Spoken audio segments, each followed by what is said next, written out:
I am, of course, running late for a doctor's appointment, and nowadays, if you miss a doctor's appointment, they want like your right leg or something. So, but still, I want to spoil my readers. So let me do these. These are really quick. Try to get in two of them. Talk about Jack the Ripper. He terrorized. He was used it for a hunting ground. The poverty-stricken district of Whitechapel, which ain't poor no more, in London between 1888 and 1891. He murdered. They know five women, very poor women. Some were Irish immigrants, prostitutes.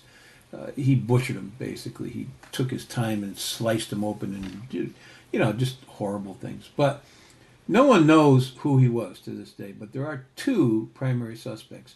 One is H. Holmes. He was an American serial killer and a physician. That's important because the cuts were surgical on these poor women.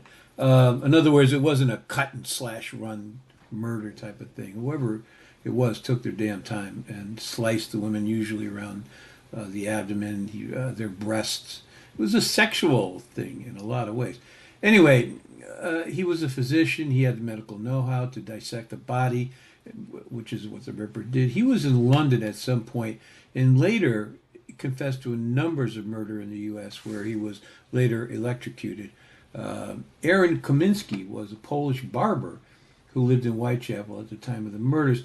He had homicidal tendencies, and he was sent to a mental asylum by popular demand. He was just out of control in 1891, and he remains the stronger of the two suspects, although he was, for the most part, uneducated. I don't know how he could have done the surgical cutting that they say he did. Here's something interesting.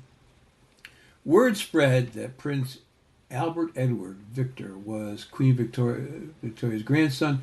He was a suspect in some quarters, but the records show he wasn't in London during most times when the murders took place. But still, interesting suspect.